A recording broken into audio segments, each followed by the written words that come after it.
और विश्व कल्याण हेतु संस्थापित केंद्रीय अध्यात्म ज्ञानशाला ओंकारेश्वर जिला खंडवा मध्य प्रदेश के 5वें संचालक परम श्रद्धेय परम पूज्य जगद्गुरु नारायण स्वरूप परम पूज्य स्वामी जी के जन्म दिन के रूप में आयोजित यह जन्म जयंती महोत्सव के कार्यक्रम में उपस्थित सभी प्रिय भिन्नात्म स्वरूप सज्जनों एवं शक्ति धर्मों देवी, अभी हम आप सभी ने परम आदरणीय चाचा जी के द्वारा एवं परम आदरणीय श्री अवधेशानंद जी के द्वारा अति संक्षेप में परम पूज्य स्वामी जी के बारे में उनका व्यक्तित्व, कृतित्व और सिद्धांत की जो गरिमा, महिमा और आचरण के व्यवहार में था, वो बताने के लिए नहीं है। ज़्यादातर हम आप सब उनके ही समकालीन, समकक्ष होने के कारण स्वयं समझते भी हैं, अपने अपने ढंग से मूल्यांकन भी करते हैं और सब उस बात को समझते भी हैं। उस पर ज़्यादा न जाते हुए ये बात जरूर महत्व की है कि जन्म तो जीवन में सभी का हो रहा है, हम आप सभी का जन्म हुआ ही है, जीवन भी जीव ही हम आप सभी रहे हैं और हम सब इसी विश्व रूप में आगे पीछे विलय भी हो रहे हैं, होते रहे। ये तो अनंत उत्पत्ति, अनंत स्थिति और अनंत लय, अनादिकाल से सृष्टि का कार्य है, चल ही रहा। पर ये बात महत्व की है कि ये जन्म जयंती सबकी क्यों नहीं मनाई जाती, सबका क्यों नहीं होता। आज लोक व्यवहार में है कि हम सबका भी हो रहा है, जन्मदिन हम सबका भी हो रहा है, अच्छी बात है, उससे कोई बैर विरोध या उसकी आलोचना नहीं है। लेकिन सैद्धांतिक दृष्टि से ये है कि जयंती जहाँ जयंती का सवाल है वहाँ पर अवतारों की ही जयंती होती है। ये तो हम समझते होंगे सनातन धर्म के हिसाब से कि भगवान श्री कृष्ण की जयंती ही है वो जन्माष्टमी, भगवान श्री राम का जन्मदिन ही है रामनवमी। और उस श्रेणी के समकक्षता के जो संत हैं, भक्त हैं, वो भी उसी श्रेणी के होने के कारण हैं। पर जरा ये विचार करें कि क्या भगवान श्री राम का निर्वाण तिथि भी है क्या? देह दृष्टि से यदि माना हो तो जन्म तो देह का हुआ है, तो उस देह का निर्माण भी हुआ है, प्रयाण भी हुआ है। पर क्या श्री राम का निर्वाण जयंती भी होती है? श्री कृष्ण जी का निर्वाण या प्रयाण तो हुआ देह दृष्टि का, पर होती है क्या? इसलिए ये बात महत्व की है कि जयंती महापुरुषों की ही होती है और वो महापुरुष वही होते हैं जो इस चतुर्युग मालिका में जब ये मानव देह में आया हुआ जान जीवात्मा अपने निज मूल स्वरूप परमात्मा को भूल कर इस दिखने वाले से बाहर कहीं कोई है तो जरूर है का अभाव वो नहीं मानता है को तो स्वीकार करता ही रहता है। पूरे संसार में आज भी कोई भी मानव देहधारी व्यक्ति हो वो नास्तिक नहीं है, आज भी कोई व्यक्ति नास्तिक नहीं है, अभी भी नहीं है, क्योंकि वो है को तो स्वीकार करता है पर उस है के बारे में अपने अपने कल्पित माना हुआ। पर अंतर ये हो जाता है कि एक का माना हुआ दूसरे के माने हुए से मेल नहीं खाता है, तो वो उसको नास्तिक कहने लग जाता है, वो उसको नास्तिक कहने लग जाता है। पर है को तो सब मानते हैं, है को तो सब स्वीकार करते हैं, पर वो है की पहचान ना होने के कारण उस है के ही बंटवारे में बढ़ जाते हैं। है को बांट के उस है में ही हम बढ़ गए और अपने अपने है को ही एकांगी एक देशी को हम स्वीकार करने लगे और अपने जैसे माना हुआ दूसरे को मनवाने के लिए बाध्य करने लगे, एक दूसरे को आस्तिक नास्तिक कह करके जलील करने जैसा काम करने लगे। यही मतपंथ है, यही संप्रदाय है और यही मानवता का विघटन है। इस विघटित हुई मानवता को समन्वय में जोड़ने के लिए ही जो विशेष विभूति के रूप में हैं उन्हें ही अवतार या भगवान सनातन धर्म में, सनातन सिद्धांत में कहा समझा गया है, उन्हें ही विशेष विभूति, वेदों में विशेष विभूति शब्द है। बाद में ये अवतार और भगवान शब्द भी उन्हीं के लिए जुड़ गए, और वो वेद से तो वो सदगुरु और विशेष विभूति स्वरूप हैं। इसलिए उनका जन्म कर्म च मे दिव्यम जो व्यक्ति तत्वतः जन्मनाश, यद्यपि जन्मनाश बिना मैं हूँ, भूतों का सब देव में, मेरे स्वभाव के द्वारा इच्छा से जन्म है मुझे। ये जो भगवान श्री कृष्ण दोनों बातें एक साथ कह रहे, ऊपर की अर्धांगी की जन्मनाश बिना मैं हूँ, और मेरे स्वभाव के द्वारा इच्छा से जन्म है मुझे। अब नीचे जन्म भी की बात हो रही, तो मेरे स्वभाव के द्वारा इच्छा से जन्म है मुझे। ये रहस्य जो है, ये रहस्य वही खोलते हैं।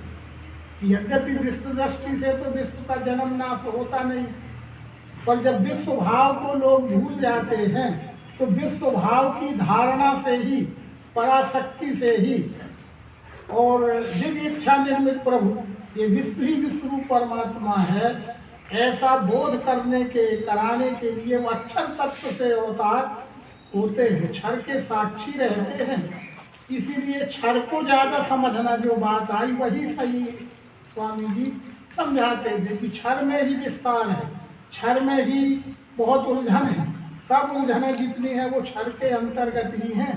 यदि क्षर को अच्छी तरह से समझ लिया गया तो आगे का रास्ता अक्षर और युग तो सब सहज सरल हो जाता है।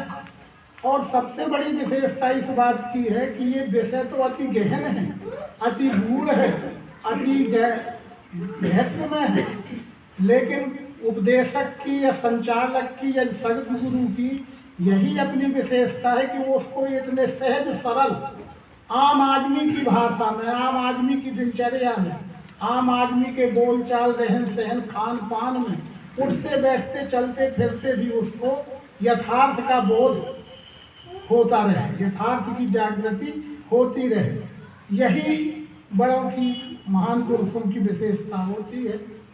यद्यपि ये विश्व ही विश्वरूप परमात्मा है, पर इसकी जागृति देने वाला कोई मानव देहधारी व्यक्ति ही होगा। व्यक्ति, क्योंकि धर्म ग्लानि किस में आती है? मनुष्य में आती है।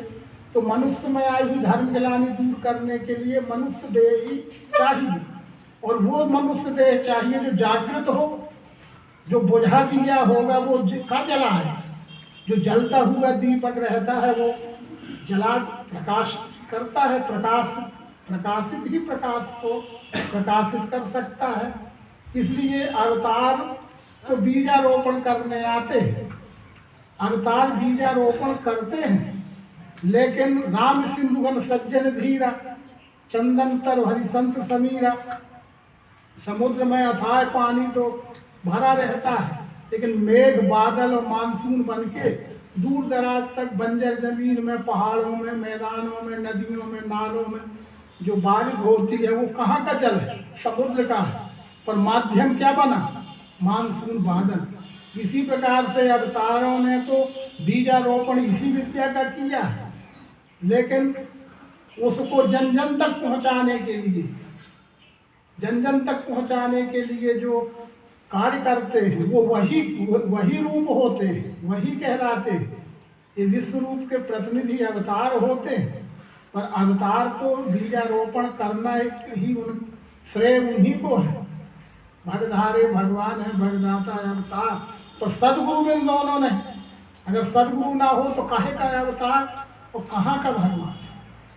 इसलिए श्री राम को भी सदगुरु लगे तब राम राम है, पर महत्व तो वशिष्ठ और विश्वामित्र का जुड़ा है, निमित्त तो वो जुड़े हैं ना। भगवान श्री कृष्ण है ही, पर निमित्त तो संदीपनी का भी जुड़ा है। दुर्वासा का कुछ लोग कहते किसी का हो, जुड़ा तो है। इसी प्रकार से नौवें अवतार के साथ भी निमित्त तो विशुद्धानंद जी का ही जुड़ा है, पर उनके कार्य को आगे बढ़ाने के लिए जो है वो उसी के प्रतिनिधि होते हैं। अवतार परमात्मा के प्रतिनिधि होते हैं, तो अवतारों के प्रतिनिधि स्वामी जी जैसे लोग होते हैं। किसका कार्य किया? अवतारों ने जो कार्य किया, जो बीजारोपण किया, उसको जन जन तक पहुंचाना, बादल की तरह, मानसून की तरह दूर दराज तक। आज की परिस्थितियां तो हम आप सब जानते देखते हैं कि चारों ओर सब तरफ विकास के नाम पे शिक्षा, स्वास्थ्य, बिजली, पानी, सड़क, रोड, रास्ता सब दिख रहा है।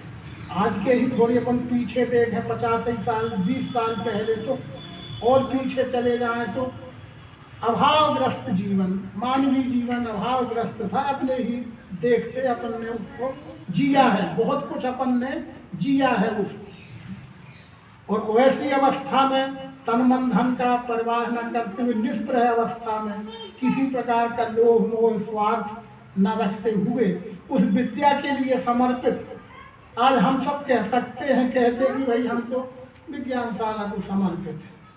हम भी कह दिए हम विज्ञानशाला को समर्पित हैं, पर समर्पण में ही तो दो भाव है, दैवी और आसुरी।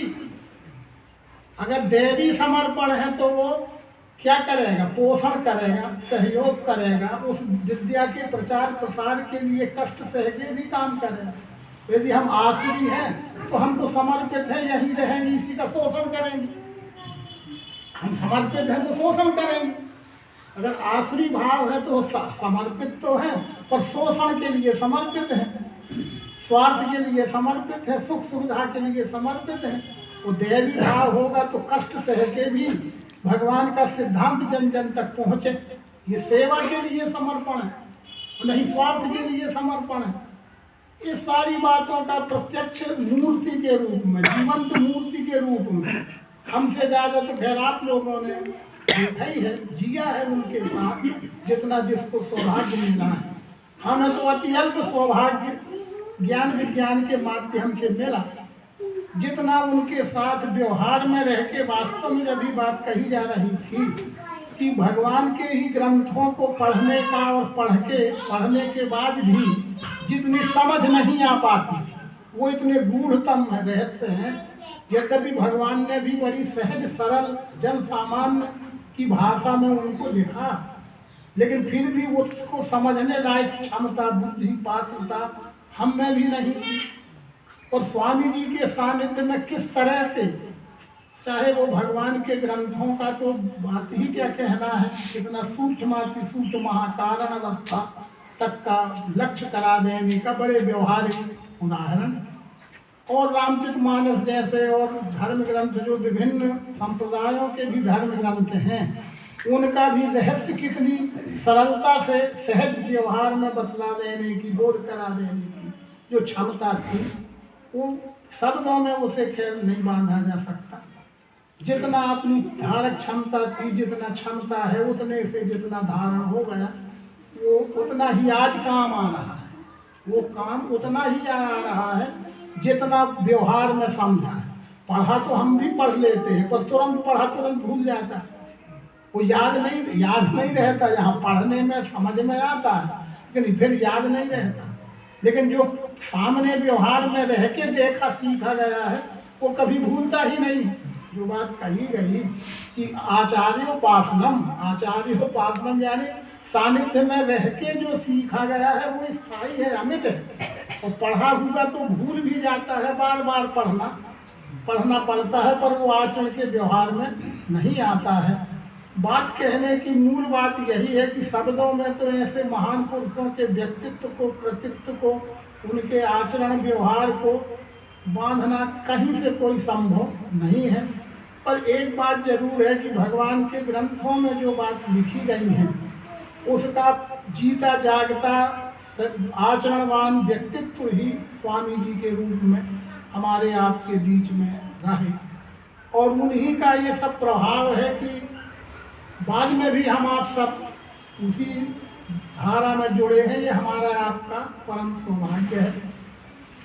भगवान ने एक बात जरूर लिखी है, वो सो ध्यान देना हम सबका कर्तव्य है, और वही हमारा सत्संग का हेतु भी है कि मात्र चरित्रवानों के चरित्र सुनकर ये बात हम भी नोट करें दिमाग में, चाहे कागज में, कि चरित्रवानों के चरित्र तो अपार होते ही है, महान होते ही है, जिन्हें चरित्रवान कहते।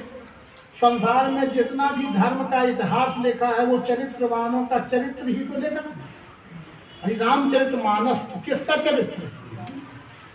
श्रीमद् भागवत तो किसका चरित्र है? श्री कृष्ण जी का। जितने पुराण हैं वो पुराण किसी के चरित्र ही तो है। मार्कंडेय पुराण तो मार्कंडेय जी का, नारद पुराण तो नारद जी का, देवी पुराण तो देवी जी का, ब्रह्म पुराण तो ब्रह्म जी, विष्णु पुराण, शिव पुराण, ये चरित्र ही तो लिखे हैं ना। चरित्र तो लिखे हैं, पर चरित्रवानों का चरित्र सुनकर कोई चरित्रवान नहीं बन सकता। ये बात गंभीर हो गई कि यद्यपि ऐसा सुनने से ऐसा लगने लगता है नकारात्मक सोच में कि तो फिर सुनना न चाहिए। ये लोग कैसे लोग हैं? कहते हैं चरित्रवानों का चरित्र ना सुन के कोई चरित्रवान नहीं बन सकता। तो क्या बन गए हैं चरित्रवान हम सुन के सुना के? तो जब भगवान लिख रहे हैं और मायानंद जी, कृष्णचंद्र जी, रामचंद्र जी खुद लिख रहे हैं कि चरित्रवानों का चरित्र सुनना पड़ेगा, सुनना चाहिए, सुनकर बनने की इच्छा हो जाएगी, लेकिन बन ना पाओगे, बन नहीं सकते। इसलिए आज मानव जगत में हमारे धर्म क्षेत्र के बड़े बड़े महापुरुषों का ही तो चरित्र समझाया जा रहा है। हम सब श्रद्धा से सुन रहे हैं, समझ रहे हैं, उसकी कोई आलोचना करने का हक अधिकार किसी को नहीं है। लेकिन उसी में ये जो देखा है कि हमारे चरित्र सुनकर मात्र तुम चरित्रवान नहीं बन सकते हो, तो ये बात कैसी होगी? तो आज हम भी, आप भी भगवान मायानंद जी का चरित्र सुन लें और सुना दें। हमारे पांचों संचालकों के चरित्र की तो कोई महिमा का बखान ही नहीं हो सकता। दिन रात उनकी महिमा का बखान भी कर लें तो भी का हम चरित्रवान बन गए। और मानव का चरित्र ही उसका रक्षण है, चरित्र ही धर्म है, चरित्र ही सब कुछ है। और इसे तो कहा कि character is lost, all thing is lost. अरे wealth is lost, nothing is lost. ऐसा सुनते पढ़ते हैं ना कि धन जाएगा कुछ नहीं जाएगा। हेल्थ इज लास्ट, शरीर स्वास्थ्य चला गया, थोड़ी कमजोरी आ गई तो जरूर कुछ चला गया, समथिंग इज लास्ट। और character is lost, all thing is last. चरित्र चला गया, हम जीवित शोषम 14 प्राणी, जीते हुए भी मुर्दे जी रहे हैं, मुर्दे जी रहे हैं। यही तो सब रामायण में भी लिखा, जीवित शोषम 14 प्राणी। एक मुर्दा जिंदा लाश के रूप में जी लेना एक अलग चीज है, और जागृत पुरुष के रूप में, चरित्रवान के रूप में जीवन जीना एक अलग बात है। तो वो बात कही भगवान ने कि चरित्रवानों का चरित्र मात्र सुनकर कोई चरित्रवान नहीं बन सकता। तो फिर क्या कैसे बने? इसका मतलब ये नहीं है कि चरित्रवानों का चरित्र नहीं सुनना चाहिए, नहीं बताना चाहिए, ये बात अर्थ नहीं, वो हमारी नेगेटिव सोच है। आगे भगवान लिखते हैं और स्वामी जी भी यही कहते थे कि ये बताओ भैया कि वो चरित्रवान बने कैसे, उनके चरित्रवान बनने का बेस क्या था, आधार क्या था? भाई क्या यहाँ हेलीकॉप्टर उतार लिए होंगे? उतार लिए? यहाँ प्लेन उतर जाएगा? अरे प्लेन उतरने के लिए, हेलीकॉप्टर उतरने के लिए का 4 व्हीलर चलाने के लिए भी बेस चाहिए ना, बेस, मजबूत बेस होना ना, बेस पे उतरेगा। इसी तरह चरित्रवान बनने का आधार क्या है? जिसे जानकर वो चरित्रवान बने, कोई हो, ठीक है ना?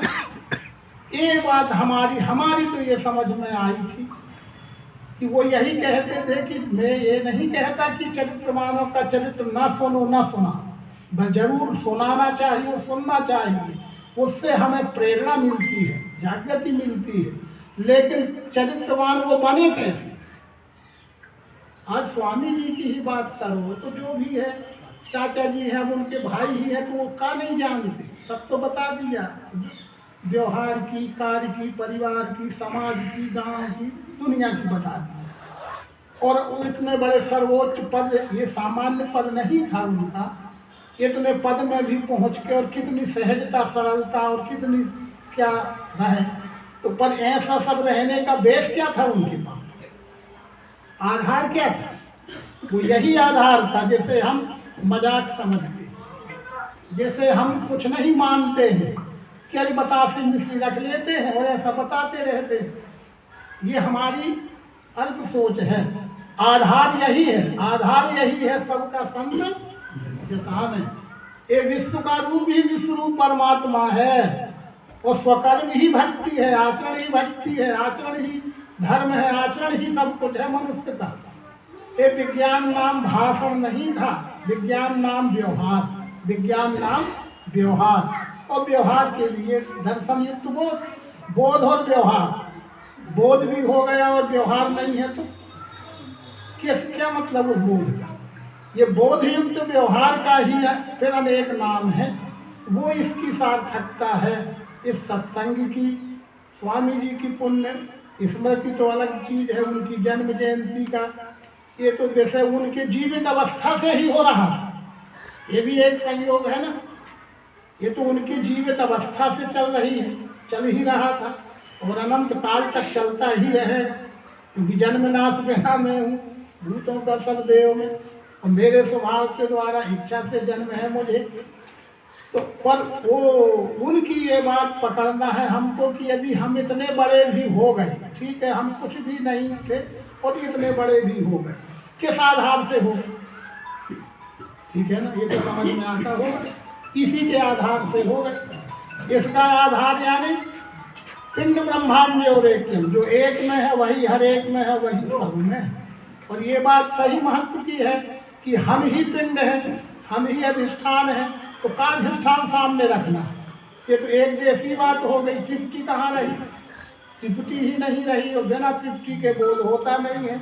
इसलिए ये विश्व में क्या ही कोई एक पदार्थ रखना ही पड़ेगा, यही आधार है। वो यही आधार दिया आदि नारायण नैमं व्यवस्थे योगम प्रोक्तवान हम अव्ययम, ये आधार दिया ना, और इस आधार को ही सभी अवतारों ने स्वीकार किया, ग्रहण किया, बीजारोपण किया उसका।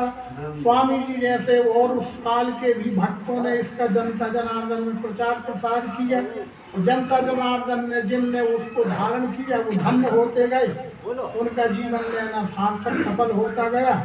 और आज हम आप भी उसी धन्यता की श्रेणी में है कि सिद्धांत को पकड़ना है, सिद्धांत पकड़ना है। यदि ये सिद्धांत स्वामी जी के पास ना होता तो आज हम उन्हें स्वामी जी कहते का? ऐसे कितने आ गए, कितने जी गए, कितने चले गए, कोई गिनती? अनंत हो गए, अनंत जी रहे हैं, अनंत चले जाएंगे। कौन का जन्मदिन ऐसा मनाया जाता है? का मतलब ये ऐसे जन्मदिन का केक काट काट के खवा, वो तो अपने अपने घर का बाल बच्चों नाती पोतों का जन्मदिन है। इन महापुरुषों का जन्मदिन तो उनका ज्ञान गुण, जिस ज्ञान के द्वारा उन्होंने वो लघुता से प्रभुता भी पाई, और प्रभुता होते हुए भी वो चींटी जैसे ही जी के चले गए। ऐसे महान पुरुषों का सिद्धांत सर्वोपरि, वो वही श्री राम कृष्ण सबका सिद्धांत है, वही सनातन है। और वही सनातन को हम भूल गए हैं, तो अपने अपने मन के सनातन में फिर उलझन हो गई है। सनातन तो सब हो गए हैं, पर सनातन में भी मतभेद है, तो कैसा सनातन? सनातन यानी ये विश्व ही सनातन है। इसको जानने देखने के लिए सर्वांग योग के अलावा और कोई उपाय नहीं है। मानव मात्र के पास साधन धाम सह है, तो फिर 5 ज्ञानेंद्रिय, 6वां मन, 7वां बुद्धि और 8वां वो जो बात कही गई कि 8वें साधन के बहुत से पर्यायवाची नाम हो गए, तो यहाँ मतभेद नहीं होता। 5 ज्ञानेंद्रिय काहे का मतभेद? 5 ज्ञानेंद्रिय आँख, कान, नाक, त्वचा, जिह्वा, 6वां मन, यहाँ कोई मतभेद नहीं होता। 7वां बुद्धि, कोई मतभेद नहीं होता। 8वें में जैसे ही पहुँचे तो जान, जीवात्मा, सूक्ष्म अहंकार, चित्त, बहुत से पर्यायवाची नाम स्थान भेद से उसके हैं। इसलिए फिर हम मत भिन्नता में हो गए हैं, पर उससे कोई ज़्यादा लाभ नहीं है। मानव मात्र के पास 8 साधन ही है। इंद्रियाणि नरे पंच षष्ठम तुम अनुचित सप्तमी विद्याहु क्षेत्र अष्टम यत मनसा ग्राह्यम यद ग्राह्यम चक्षुवादि भी बुद्धि चेत परिच्छेदम तत्वबध्यम तक यदा पंचावतिष्ठन्ते ज्ञानानि मनसा से बुद्धि न विचेष्टति तमाहु परमाम गतिम। ऐसे बहुत प्रमाण मिलेंगे। साधन 8 ही है, अनावश्यक उसमें बदलाव करके विद्वता का प्रदर्शन करने की कहीं कोई हम जैसे लोगों को गुंजाइश नहीं है। ये समझने के लिए जो भगवान लिखते हैं, नर नारायण ने बड़ा स्पष्ट खुलासा इस विषय को कर दिया 1118 नंबर के प्रश्न में और उत्तर में कि वस्तु का सत ज्ञान चारों मिलकर होता है, क्योंकि वस्तु न केवल स्थूल है, न केवल सूक्ष्म है, न केवल कारण है, न केवल महाकारण है।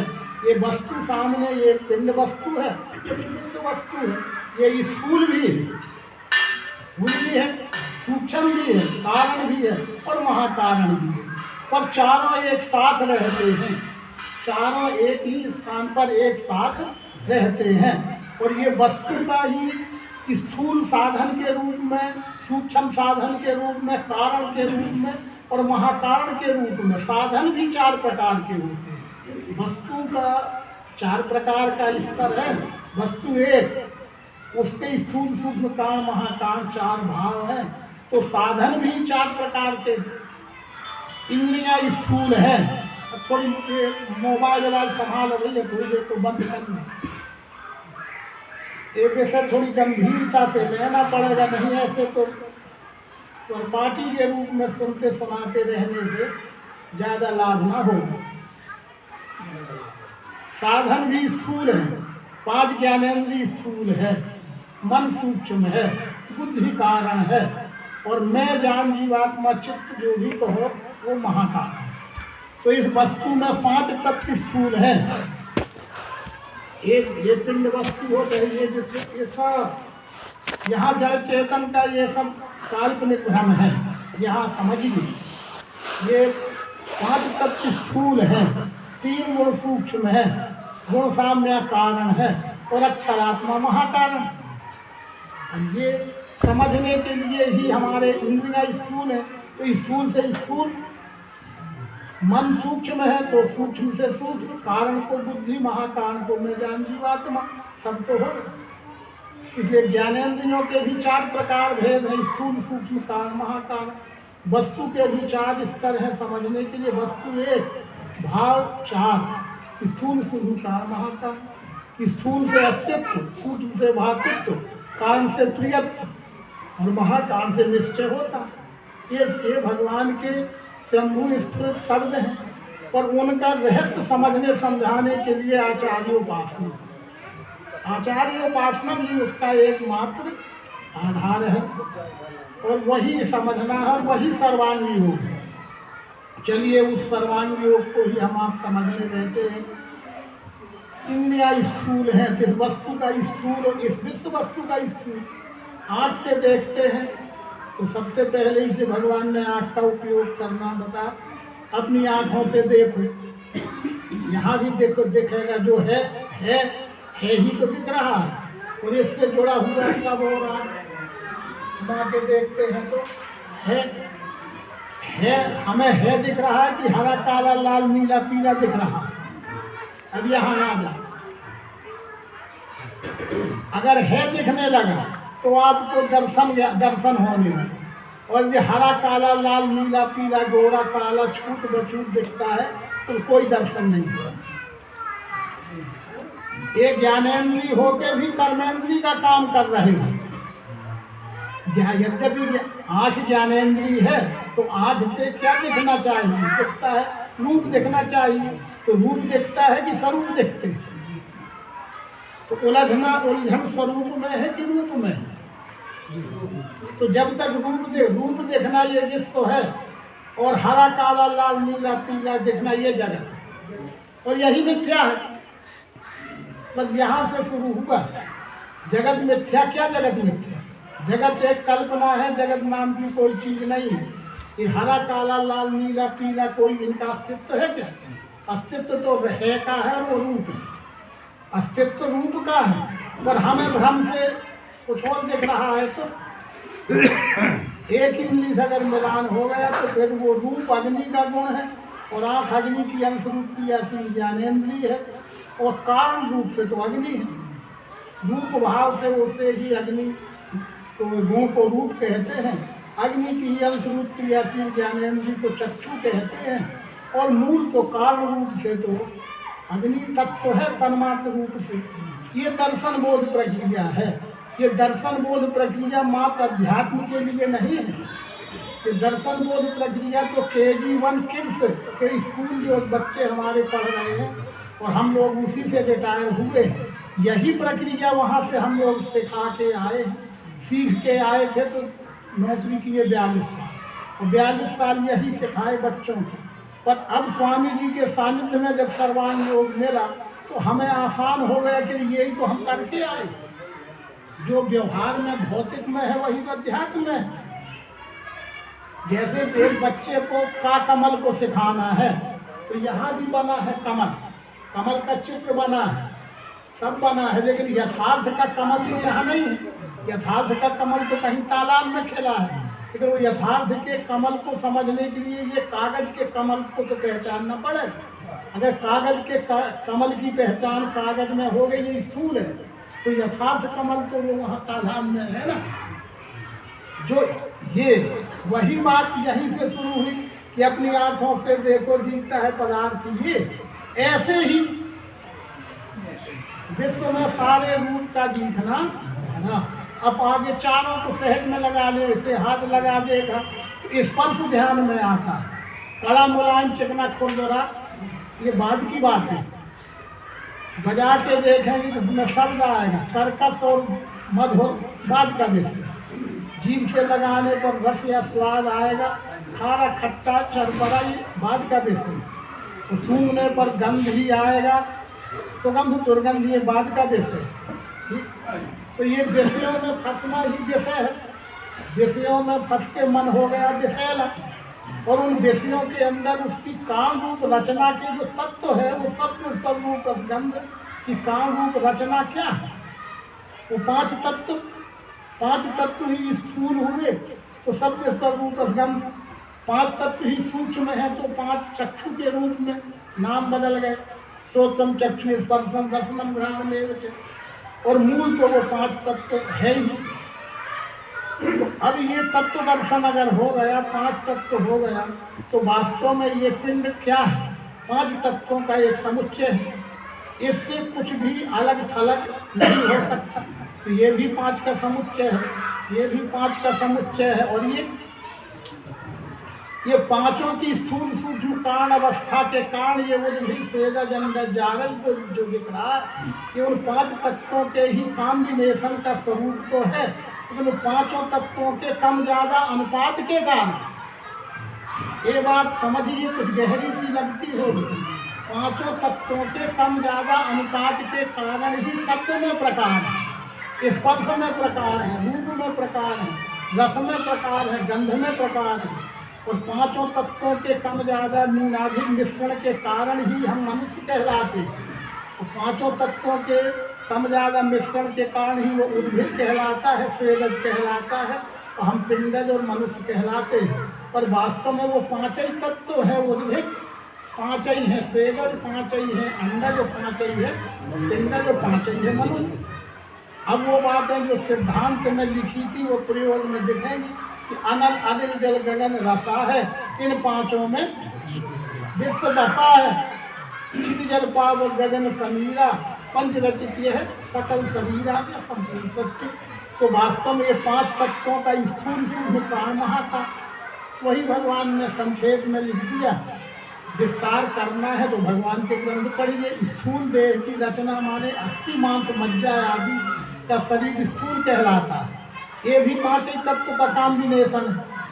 5 ज्ञानेन्द्रीय, 5 कर्मेंद्रीय, पंच प्राण मन बुद्धि आदि 17 अंगों का सूक्ष्म शरीर कहलाता है, वो भी 5 ही का है। कारण शरीर भी 5 ही का है, महाकारण शरीर भी 5 ही का है। अरे 5-25 गुणों की लीला सब मिलके ये यहाँ लोग 5 तत्वों का सूक्ष्म भेद लगा दिया। इसी में 5 का ब्यौरा। अब अवय उपदेश में 5 का ब्यौरा करने बैठो तो जो भी बात हो गई कि गीता भी समझना है तो 1 महीना काल में का अध्याय ना हो पाए। हाँ जी, तो सर्वांग योग का पंचीकरण समझना है तो कितना समय हो जाए। इसलिए आचार्योपासना, आचार्य के पास संग करो, विस्तार समझ में आएगा। यहाँ लोग 5 तत्वों का सूक्ष्म भेद लगा दिया, इसी में 5 का ब्यौरा पंचीकरण। अब थोड़ा आगे स्थूल हो गए, ये 5 स्थूल साधन है, तो 5 ये स्थूल के संपूर्ण आदि अंतर्गत अनंत विस्तार का स्थूल स्वरूप 5 तत्व ही विश्वरूप परमात्मा का स्थूल शरीर है। तो 3 गुण उसका सूक्ष्म शरीर है। अब यही जड़ चेतन का रहस्य भगवान ने इसी के आगे तो खोला कि जानेगा मन वे तीनों और उनके धर्म, 5 ज्ञानेंद्रियों से वो दिखने के नहीं कभी।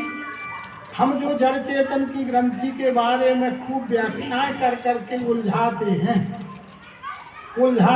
केवल व्याख्या नहीं है, उलझाना है। भगवान ने सर्वांग योग में स्पष्ट कर दिया कि इंद्रियों के स्तर से बैठकर इंद्री के स्तर से देखते हैं तो ये जड़ है। ये जड़ कब है? इंद्री के स्तर से जड़ है। जैसे व्यवहार में हमारी आँख की देखने की क्षमता है कि हम कितनी दूरी का देख सकते हैं या कितनी बारीक चीज हम देख सकते हैं। जो इतनी बारीक चीज देखने का मौका आया जो हमारी आँख की क्षमता के बाहर है, तो हम कभी ये नहीं देखता है, नहीं देखता तो हमारे लिए नहीं है। या हम जितनी दूर तक देख सकते हैं वहाँ तक की बात को कहेंगे नहीं है, हाँ दिख तो रहा है। और हमारी क्षमता नहीं है कि वो चीज नहीं है। यहाँ अपनी भाषा में समझो ना कि हमारी क्षमता नहीं है, कोई चीज नहीं है। इसी प्रकार से स्थूल की दर्शन करने के बाद स्थूल दृष्टि की क्षमता नहीं है इसका चेतन देखने की। ये चेतन ही है। आ रही समझ में? अब हम अपनी भाषा में आप बोल रहे हैं, ठीक है। पर आंख से चेतन देखना चाहते हो तो देखेगा आंख से चेतन। बोलो, अपन स्वयं प्रयोग करें ना खुद को। हम आंख से देखना चाहते हैं तो इंद्री की दृष्टि से जड़ है, पर वास्तव में जड़ है। ये हम 50 किलो का वजन मैं नहीं उठा सकता, तो मेरे लिए मैं असमर्थ हूँ, पर कोई नहीं उठा सकता ये कहूँ, ये तो मेरी गलती। आप में से कोई नहीं उठा लेगा।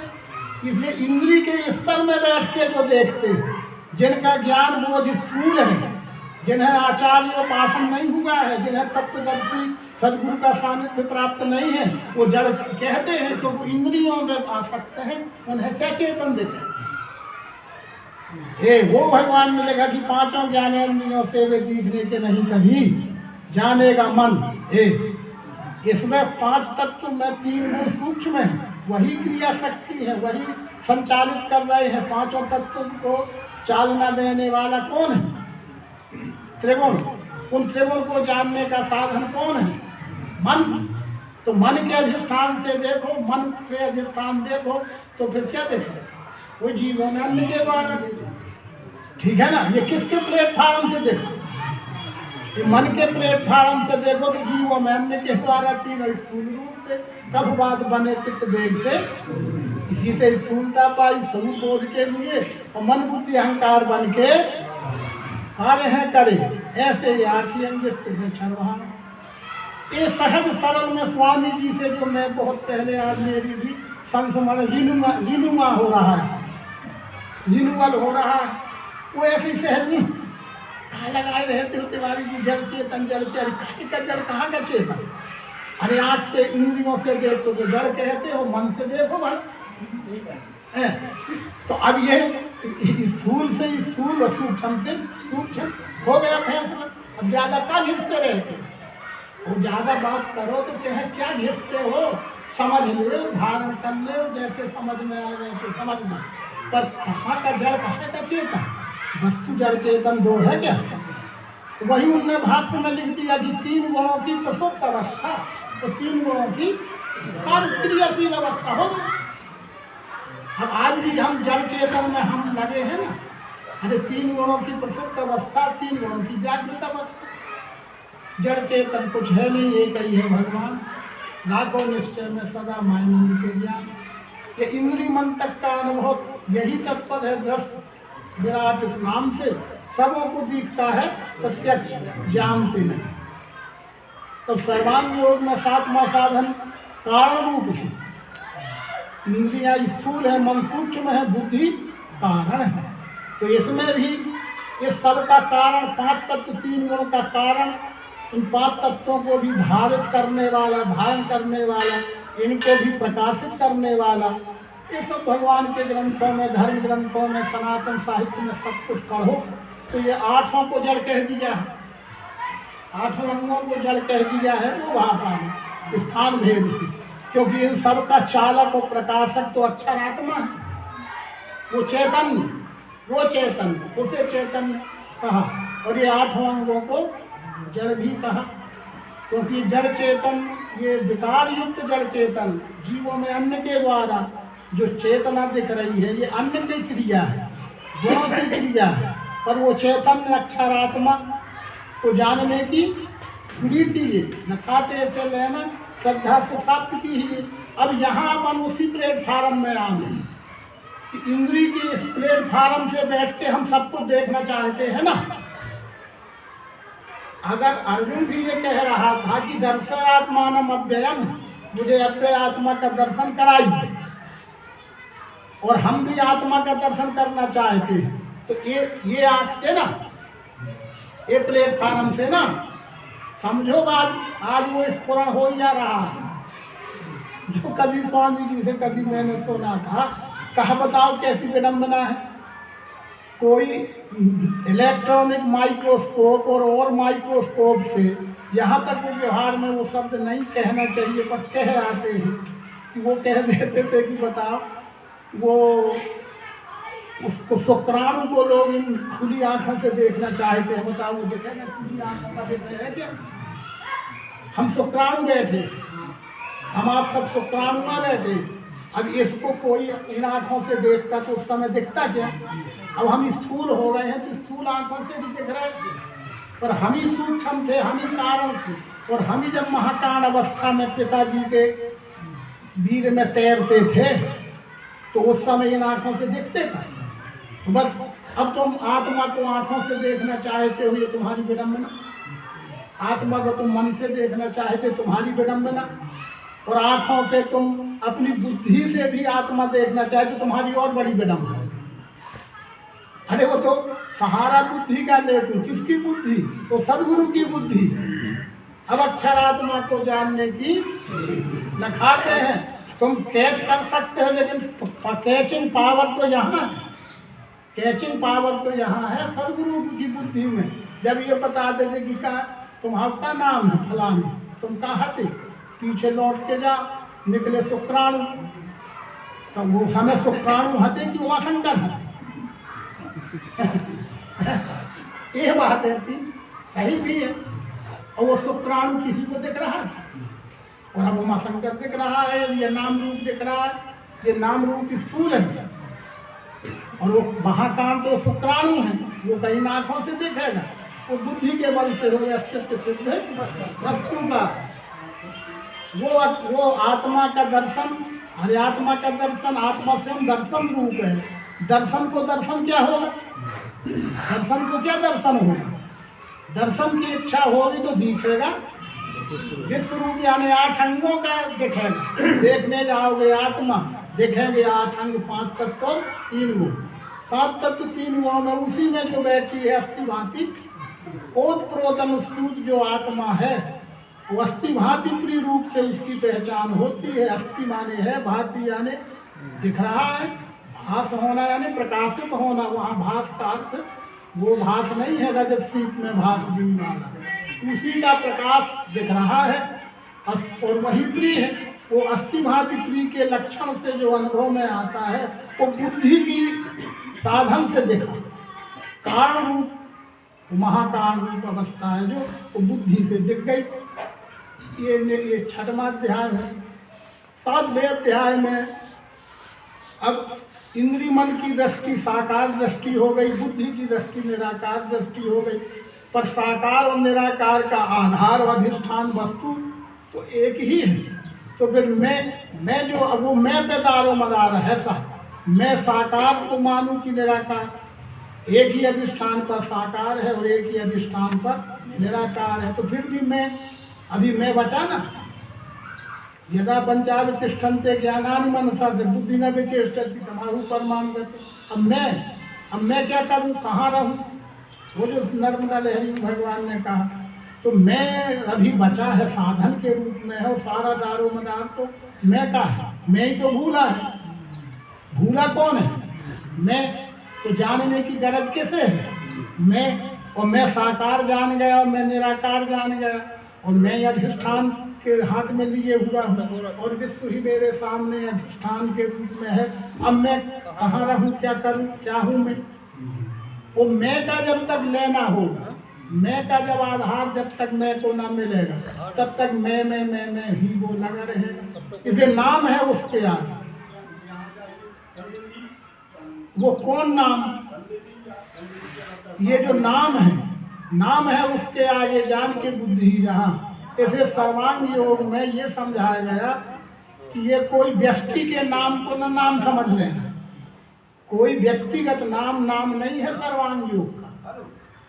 नाम है हर वाले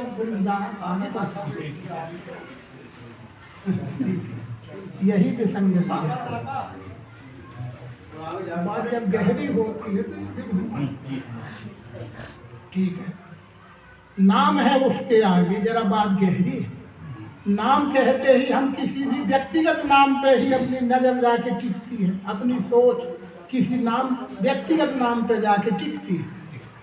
कहीं का जब जैसे ही कहेंगे नाम है उसके आगे, तो कोई व्यक्तिगत नाम पर जाएगी, चाहे व्यक्ति का हो, चाहे स्थान का हो, चाहे पदार्थ का।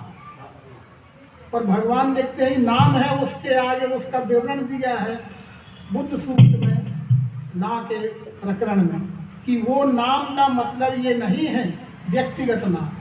दिव्य दृष्टि के अनुभव से आने वाला, सदगुरु के प्रयोग से प्राप्त होने वाला नाम कुछ और ही बात है।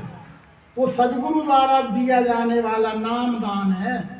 वो नाम दान जो आज बहुत से उसका रूप बिगाड़ के नाम दान कर रहे हैं, आन नाम दान हो रहे हैं, ये बिगड़ा हुआ रूप है उसका। लेकिन यथार्थ में वास्तव में सदगुरु ही नाम दान करने का अधिकार सदगुरु को है। वो सदगुरु ही नाम दे सकते हैं। तो वो कौन नाम होगा? वो कौन नाम? ये व्यक्तिगत कोई नाम नहीं है। वो नाम जिस नाम में सगुण निर्गुण साकार निराकार का संयुक्त है ही, संयुक्त स्वरूप है। अरे वहीं से शुरू करो कि शब्द भी तो नाम है भाई। क्या कहे? नाम ही तो दे रहे। स्पर्श, रूप, रस, गंध, सत्य, रज, तम, साकार, निराकार, ये सब क्या है? सब नाम ही नाम तो है ना। तो फिर अब कौन नाम? वो कौन नाम? वो संयुक्त में तब जहाँ ये सब नाम इकट्ठे हो गए, सब नामों की कल्पना जहाँ लय हो गई, वो सब नामों का एक नाम विश्व रूप परमात्मा है। ये विश्व का रूप ही विश्व रूप परमात्मा, और उसके आंगिक नाम, फिर उसके आंगिक नाम आकाश है, वायु है, अग्नि है, जल है, पृथ्वी है, सतरजतम, साकार, निराकार, और हम आपके सब अनंत व्यक्तियों के, वस्तुओं के, पदार्थों के अनंत नाम, पर सब नामों का एक नाम विश्व रूप। जिसमें सब नाम लय हो जाते हैं, वो नाम है सर्वांग योग का नाम। इसमें जो सब नामों का अहंकार होता है, ईश्वरी धर्म सो विश्व रूप होता है। ये विश्व का रूप ही विश्व रूप परमात्मा है। ये नाम पुरुषोत्तम भाव है। और क्षर अक्षर पुरुषोत्तम मिलके पुरुषोत्तम है भाई। ये रूप किसका? शक्कर का। मिठास किसका? शक्कर का। नाम किसका? शक्कर का। तो ये शक्कर ही तो रूप है, शक्कर ही तो मिठास है, शक्कर ही का तो नाम है। तो ये विश्व क्या है? ये परमात्मा का ही साकार स्वरूप, ये विश्व रूप ही है। परमात्मा का निराकार स्वरूप वही विश्व रूप अस्थि भांति त्रिभाव है। और नाम विश्व रूप परमात्मा है, जिसमें दोनों कल्पना अभिन्न है। एक व्यवहार में समझा देते थे, वो सब पूरा चिट्ठा खुल गया। एक बार कह रहे थे कि ये बताओ, आपको हम 5 रुपया देते हैं, साकार ले आइए। तो अपन ज़्यादा व्यवहार में कहते हैं कि ना ला पाएंगे, उसमें मिठास भी आएगा, अपनी समस्या है। पर वो कहते थे नहीं, मिठास तो आएगा पर साकार मिल जाएगा। मिठास तो आएगा पर साकार मिल जाएगा। और 5 रुपये ले जाओ निराकार ले आओ, तो निराकार अकेला नहीं आएगा, साकार भी आएगा, ये बात मान गए। पर नाम ले आओ पर साकार निराकार ना हो तो ले आओ। सोचो, आकार मिल सकता है यद्यपि वो मिठास उससे अलग नहीं होगा, ऐसा वो कह दे। और मिठास मंगाएंगे तो आकार आएगा ही, वो बात नहीं है, वो आएगा ही। पर नाम ले आओ जिसमें आकार मिठास ना हो जाएगा, हो जाएगा। बस ये है मोरे मत बढ़ नाम, यानी साइलेंट हो गया। अब साकार निराकार का गाना गाने की जरूरत नहीं रही। ये दोनों भावना छोड़ो, अकेला और नाम यानी सगुण निर्गुण। कहना है तो कहो सगुण निर्गुण, और नाम ले दिया तो सगुण निर्गुण कहने की जरूरत भी नहीं रही। जिसका नाम है उसका रूप भी है, उसी का मिठास भी है। हम किसी का नाम लें कि शक्कर ले आएंगे, तो ये कोई कहेगा कि रूप वाली शक्कर लाऊं कि मिठास वाली शक्कर लाऊं। अरे शक्कर होगी तो रूप और मिठास होगा ही होगा, और जिसका रूप ना होगा, जिसका मिठास ना होगा, तो कोई शक्कर कहलाएगा जी। तो जो साकार ना होगा और जो निराकार ना होगा, वो कोई परमात्मा कहलाएगा कि? अरे दर्श साकार वो ही है, ये पर ये है साकार, अपनी कल्पना को जेब में रखे हुए ना फिरना साकार। अरे दर्श साकार ये ही है निराकार भी यही, और दोनों का धाम भी है ये, उसको